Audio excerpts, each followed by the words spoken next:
시간이 되었으므로 기자회견을 시작하도록 하겠습니다. 우선 기자회견에 앞서가지고 여기 오른쪽이 제가 지난주 금요일날 받은 상입니다. 그 금요일 19일날 그 시상식이 있었는데 저는 그 시상식 참여 안 한다고 이렇게 통보를 했습니다. 그러고 나서 이제 제 사무실로 이제 직원이 이렇게 사항을 전달해 줬습니다. 일단 준비해 놓은 기자회견문을 낭독하고 끝나고 나서 이 상을 반납해야 되기 때문에 제가 준비해온 다시 박스에 넣는 그런 퍼포먼스를 할 계획입니다. 그럼 준비된 기자회견문을 낭독하도록 하겠습니다. 폭언, 갑질, 계엄 옹호 논란, 독단적 의회 운영, 손태하 의장 명의 공로패를 반납합니다. 저는 2025년 12월 19일 창원시 의회로부터 선진 의정 공로패를 받았습니다. 제가 그동안 수행해온 의정활동의 내용을 비추어 볼 때 이번 공로패는 특례시 권한 확대를 위한 지속적인 문제제기, 시민의 일상과 직결된 입법활동, 그리고 선언이 아닌 제도와 조례로 성과를 만들어온 의정활동 전반에 대한 평가였을 것이라고 저는 이해하고 있습니다. 그럼에도 불구하고 저는 손태하 의장 명의로 수여된 이 공로패를 수령하지 않기로 결정했습니다. 최근 창원시 의회는 손태하 의장이 구점득 시의원을 향해 행사했다는 위계적 폭언 논란이 발생했으며 이에 대해 의장 본인의 책임 있는 사과는 끝내 확인되지 않았습니다. 더 큰 문제는 탄핵 정국 속에서 손태하 의장이 지방의회 의장이라는 지위에 있으면서도 탄핵 반대 집회에 여러 차례 참석을 했고 헌법재판관을 비난하며 재판관 탄핵에 동참해달라는 취지로 호소하는 등 계엄을 옹호하는 취지로 해석할 수 있는 발언과 행보를 보였다는 점입니다. 이는 지방의회 의장에게 요구되는 정치적 중립성과 공적 책임을 스스로 훼손한 행위였고 창원시 의회에 대한 시민들의 깊은 우려와 불신을 남겼습니다. 의회 운영 과정에서도 갈등 또한 반복되었습니다. 본회의장에서 민주당 의원의 신상 발언이 불허되고 상임위원회와 본회의 운영 전반에서 일방적인 의사결정이 이어졌다는 문제제기가 계속되었습니다. 이에 민주당 의원들은 의회가 다시 공정과 협치의 원칙으로 돌아와야 한다는 문제의식 속에서 의정연수 보이콧이라는 극히 이례적인 선택까지 했지만 이에 대한 의장의 책임 있는 설명이나 조정, 재발 방지 약속은 끝내 제시되지 않았습니다. 이처럼 폭언 논란, 계엄 옹호 논란, 독단적 의회 운영에 대한 문제가 해소되지 않은 상태에서 손태하 의장 명의의 공로상을 받는 것은 결코 명예가 될 수 없으며 오히려 의회 현실과 시민의 상식을 외면하는 불명예스러운 일이라고 판단했습니다. 이에 저는 손태하 의장 명의로 수여된 이 공로패를 반납합니다. 이는 창원시 의회가 다시 공정과 책임, 민주주의의 기본 원칙 위에 서야 한다는 최소한의 문제 제기입니다. 아울러 저는 손태하 의장에게 요구합니다.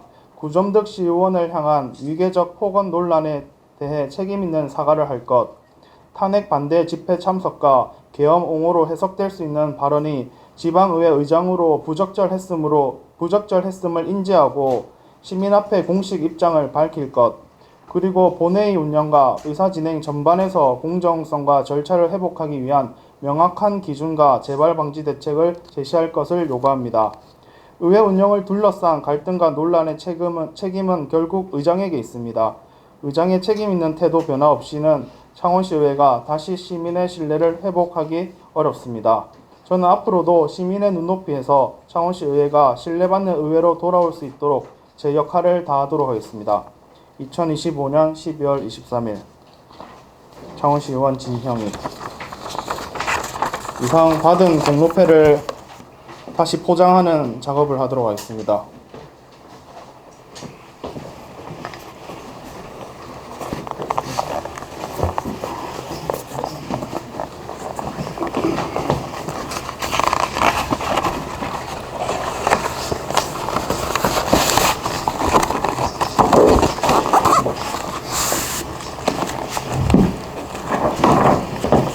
이끌면 들고 있습니다.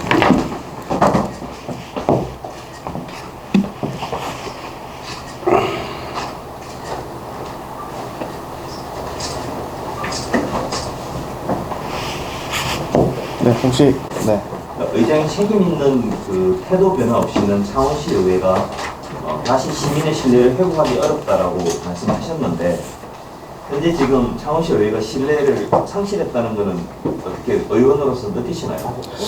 네, 의원으로 느낍니다. 이게 저희 만나는 시민분들께서 이야기 많이 해주시는데요. 이번 4대 의회가 그 어느 때보다 갈등과 구설수가 가장 많았다라고 이야기하시고 거기에 대해서는 이제 조정을 해야 된 의장이 제대로 된 역할을 하지 못한 게 아니냐 하는 시민분들의 원성도 자자합니다. 네, 그런 것을 봤을 때는 분명히 의장의 리더십에도 문제가 있다고 생각을 하고 있습니다. 지금 이제 뭐 한두 번도 아니고 지금 거의 처음부터 지금 계속 이러고 있는데 바라보는 그 시민들 입장에 상당히 필요도 높습니다. 이걸 어떻게 좀 해결할 수 있는 방법은 생각하시는 바는 없습니까? 저는 이제 그 손태하 의장이 가지고 있는 무게감에 대해서 스스로 좀 되돌아보고 각성해야 된다고 봅니다. 예를 들어서 어떤 사건이 발생을 하면은 의장은 무조건 제가 생각했을 때 변명을 하는 것 같습니다. 변명을 하고 먼저 사과를 해라. 먼저 사과를 해야 내가 어떠한 사과라든가 아니면은 미안함을 표출할 거다 이렇게 하는데 저는 의장이라고 하는 것은 이제 의회를 위해서라도 이제 의회 운영 전반적인 상황을 보면서 먼저 결단을 하고 먼저 사과를 하고 해야 될 건 해야 된다고 보는데 그렇게 하지 않고 자꾸 변명하고 그 책임을 다른 사람에게 찾는 것이 가장 큰 문제라고 보고요. 그런 점이 오늘 공로패 반납을 하는 이 상황을 통해서 의장이 좀 앞으로는 반성하고 이제 바뀌었으면 좋겠다 이렇게 한 번 더 말씀을 드립니다. 상황은 뭐 고쳐 쓰는 건 아니라고 했는데 앞으로 교수님들이 반복될 것 같은데 어떻게 뭐 바로 하라고 해서 될 문제는 아닌 것 같고요. 생각하신 바가 있나요? 일단은 저도 이 이후로 어떻게 해야 될까 고민을 많이 했었긴 한데 사람은 고쳐 쓰는 게 아니지만 저는 이렇게 공로패를 반납하는 거는 뭐 처음 있는 일이라고 생각합니다. 그만큼 좀 경각심을 가지고 앞으로 좀 의장이 바른 길로 갔으면 좋겠다라는 취지에서 이렇게 하게 되었습니다. 공로패라는 게 무슨 공로패예요? 의장이 수여하는 의원에게 수여하는 공로패인가요?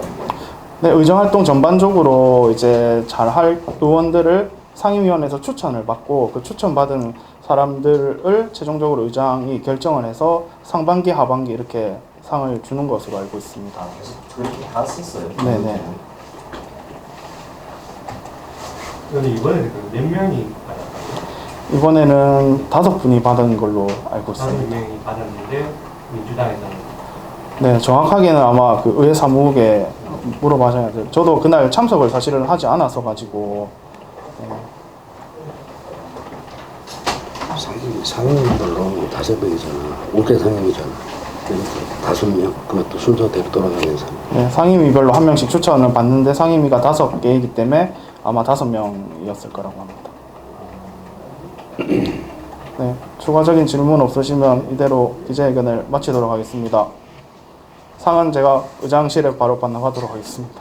감사합니다. 의장실에 직접 반납하시는 거예요? 네, 의장실에 의회 직원들한테 그래도 드리도록 하겠습니다. 수고하셨습니다. 감사합니다.